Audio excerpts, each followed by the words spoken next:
Good morning students. ये हमारा जो है पहला वीडियो है आपकी क्लास के लिए। इसके पहले भी जो है हमने कुछ यूट्यूब लिंक्स भेजे हुए थे जिसको आपने पढ़ा था, बट जो सेल्फ मेड वीडियो है ये आपके लिए पहला है हमारा। इस वीडियो को स्टार्ट करने के पहले हम आपको बताना चाहेंगे कि word of biology YouTube channel है जिसे आप सब्सक्राइब करो, और इसके साथ साथ वर्ड ऑफ बायोलॉजी 95.wordpress.com जो है हमारा वेबसाइट है जिसे आप फॉलो कर सकते हो, जिससे कि आपको नए वीडियोस के जो है अपकमिंग वीडियोस के बारे में जो है आपको पता चलता रहेगा और नोटिफिकेशन मिलती रहेगी और आप उसे देख पाओगे। ठीक है, तो आज हम एक शॉर्ट रिवीजन जो है करेंगे सेल के बारे में, और सेल क्या होता है, कैसे होता है, इसके बारे में हम जानने की कोशिश करेंगे। रिवाइज सिलेबस के बारे में ऑलरेडी हमने आपको बताया है। बहुत सारे जो है कोर्सेज जो है सिलेबस के पार्ट जो है आपके हटा दिए गए हैं इस सेशन में। तो देखते हैं, चलो स्टार्ट करते हैं। सेल जो होते हैं वो स्मॉलेस्ट लिविंग यूनिट होते हैं, और मैक्सिमम सेल्स जो होते हैं वो माइक्रोस्कोपिक होते हैं। Maximum are microscopic, these are the living unit. इस तरह से हमारा बिल्डिंग जो होता है छोटे छोटे ब्रिक्स से मिलकर के बना होता है, तो ब्रिक्स जो होते हैं वो बिल्डिंग के जो है यूनिट्स होते हैं। ठीक उसी तरह से जो है सेल्स जो है हमारे बॉडी के जो है लिविंग यूनिट्स होते हैं।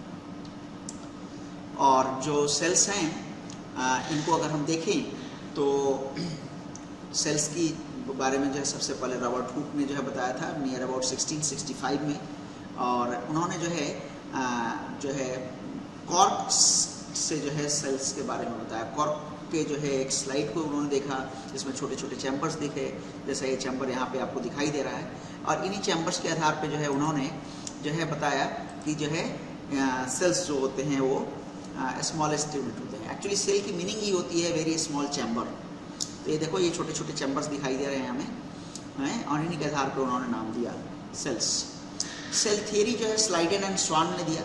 Schleiden, Matthias Schleiden and Theodor Schwann ने जो है सेल थियरी दिया 1839 में, जिसके अकॉर्डिंग उन्होंने कहा कि all living things are made of sales.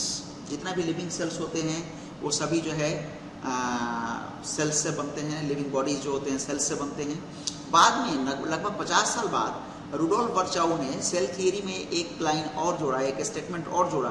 उन्होंने ये कहा कि all cells come from cells. इसका मतलब क्या हुआ कि cells are originated from the cells. ठीक है, it means the parent cells produce daughter cells. ठीक है, तो ये सेल थियरी है।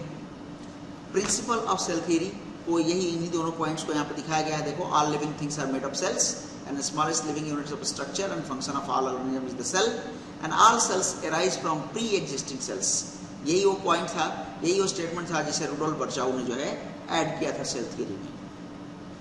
सेल के साइज को अगर हम देखें तो सेल के साइज को जरा देखो, यहाँ पे 0.5 नैनोमीटर से लेकर के 1 मिलीमीटर तक के जो है सेल्स जो है यूजुअली होते हैं। ऐसे तो जो है कुछ सेल्स इतने बड़े होते हैं जिनको जो है आप आसानी से जो है पकड़ सकते हो, उनके ऊपर बैठ सकते हो, जैसे ऑस्ट्रिच, ये जो है लार्जेस्ट जो है सेल होता है। ठीक है, जिसका डायमीटर जो है लगभग 1 फीट तक हो सकता है।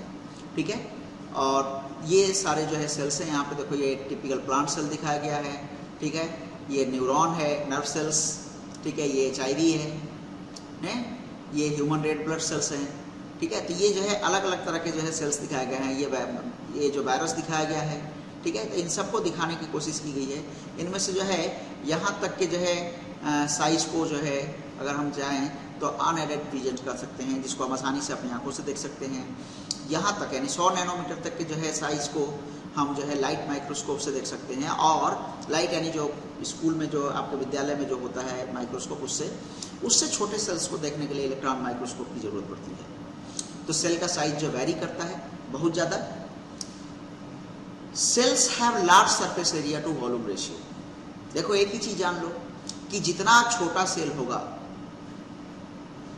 जैसे यहाँ ये देखो, ये 1 सेंटीमीटर का सेल है और जो है ये 2 सेंटीमीटर का सेल है। 2 सेंटीमीटर वाले सेल के जो है वॉल्यूम में यहाँ पे देखो 1 सेंटीमीटर के कितने जो है सेल्स रखे गए हैं, 1 2 3 4 5 6 7 एंड एक इसके पीछे 8। ठीक है, तो 2/2 सेंटीमीटर में नंबर ऑफ सेल्स 1 है, और 1/1 सेंटीमीटर के उतने ही वॉल्यूम में जो है 8 सेल्स हमने रख दिए। टोटल सरफेस एरिया अगर हम देखें तो एक सेल का जो है 24 सेंटीमीटर, देखो वॉल्यूम जो है दोनों का इक्वल है, टोटल वॉल्यूम दोनों का 8 सेंटीमीटर क्यूब है, ठीक है, 2/2 2 इंटू 2 इंटू 2, ठीक है। तो जो है यहाँ 8 सेंटीमीटर क्यूब है, यहाँ भी 8 सेंटीमीटर क्यूब है, लेकिन सरफेस एरिया देखो यहाँ पे 24 सेंटीमीटर स्क्वायर है इसका, और इसका 48 सेंटीमीटर स्क्वायर है, ठीक है।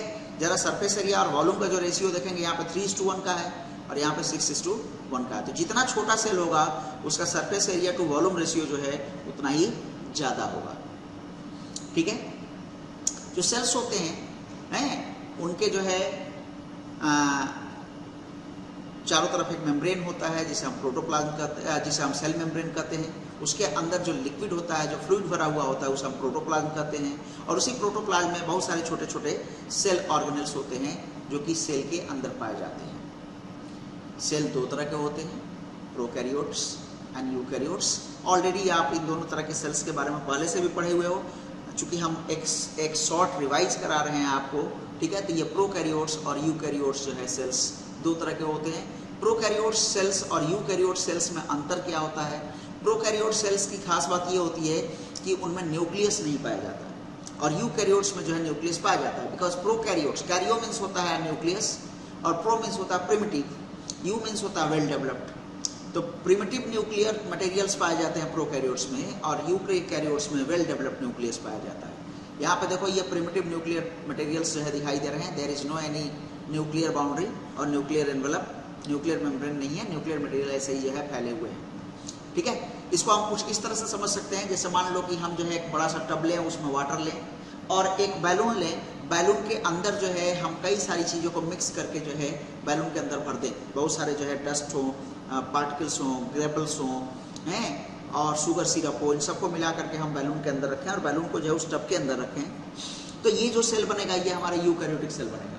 और जैसे ही हम बैलून को जो है प्रिक करते हैं एक नीडल से, बैलून फट जाएगा, सारी चीज़ें जो है वाटर में मिल जाएंगी और अब जो सेल हो गया वो प्रोकैरियोट हो गया, क्योंकि वो बैलून का जो वाल था वो न्यूक्लियर मेम्ब्रेन था और वो न्यूक्लियर मटेरियल को जो है बैलून के जो है रेस्ट ऑफ साइड प्रोटोप्लाज्म से जो है क्या कर रहा था, अलग कर रहा था, ठीक है। तो प्रोकैरियोट्स में मेम्ब्रेन बाउंड न्यूक्लियस नहीं पाया जाता, ठीक है। और जो है बिना न्यूक्लियस, न्यूक्लियर मेम्ब्रेन के जो जेनेटिक मटेरियल होता है उसे हम न्यूक्लियोइड कहते हैं, ठीक है। ऑर्गेनेल्स भी जो पाए जाते हैं वो भी जो है मेम्ब्रेन बाउंड नहीं पाए जाते, जैसे खासतौर से जो है अगर हम बात करें प्लास्टिड्स, ठीक है, mitochondria, these are not found, ठीक है। और जो है यूकैरियोट्स में जो है मेम्ब्रेन बाउंड न्यूक्लियस पाया जाता है, ठीक है, मेम्ब्रेन बाउंड ऑर्गेनेल्स पाए जाते हैं, ठीक है। तो ये जो है अंतर, बेसिक अंतर होता है। इसके अलावा और भी बहुत सारे अंतर होते हैं, जैसे 70S राइबोसोम और 80S ribosome. 70S ribosome prokaryotes में पाया जाता है और 80S राइबोसोम जो है यूकैरियोट्स में पाया जाता है, ठीक है। यहाँ पर एक रिप्रेजेंटेटिव एनिमल सेल को दिखाया गया है। Look here, this is the nuclear envelope और इस न्यूक्लियर एनवेलप पे ये छोटे छोटे पोर्स पाए जा रहे हैं जिन्हें हम न्यूक्लियर पोर कहते हैं। This is the nucleus. इसके चारों तरफ ये जो है एंडोप्लाज्मिक रेटिकुलम है और एंडोप्लाज्मिक रेटिकुलम के ऊपर ये जो छोटे छोटे डॉट्स दिखाई दे रहे हैं ये राइबोसोम्स हैं, ठीक है।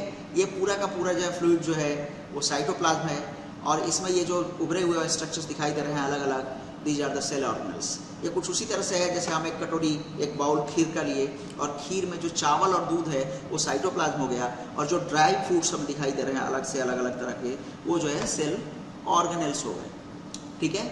ये रिप्रेजेंटेटिव प्लांट सेल है। प्लांट सेल और एनिमल सेल में एक अंतर देखो जरा, यहाँ पर इसमें वैक्यूल्स जो है ऑलमोस्ट नहीं दिखाई दे रहे हैं, अगर होते भी हैं तो बहुत छोटे होते हैं। और यहाँ पे देखो एक बहुत ही बड़ा वैक्यूल है, यहाँ पे न्यूक्लियस ऑलमोस्ट सेंटर में होता है और यहाँ पे न्यूक्लियस जो है किसी एक किनारे की तरफ जो है चला जाता है, शिफ्ट कर जाता है, ठीक है। ये वैक्यूल है। प्लांट सेल में क्लोरोप्लास्ट या प्लास्टिड्स पाए जाते हैं, एनिमल सेल में नहीं पाए जाते। एनिमल सेल में जो है सेंट्रोसोम पाए जाते हैं, ठीक है, और प्लांट सेल में नहीं पाए जाते, ठीक है। तो ये जो था एक शॉर्ट वीडियो जो है हमने आपके लिए बनाया जिसमें यूकैरियोट्स और प्रोकैरियोट्स के बारे में बताया। एक और जो है वीडियो जो है आपके पास हम भेजेंगे जिसमें कि जो है हम पढ़ेंगे जो है सेल ऑर्गेनेल्स के बारे में। तो एक छोटा सा जो है इंट्रोडक्टरी वीडियो था आपके लिए ताकि आप इसे देख सकें और जो है चैनल को सब्सक्राइब कर सकें, जिससे कि जो है अपकमिंग जो है वीडियोज़ आपका नोटिफिकेशन आप तक आ सके। तो थैंक यू।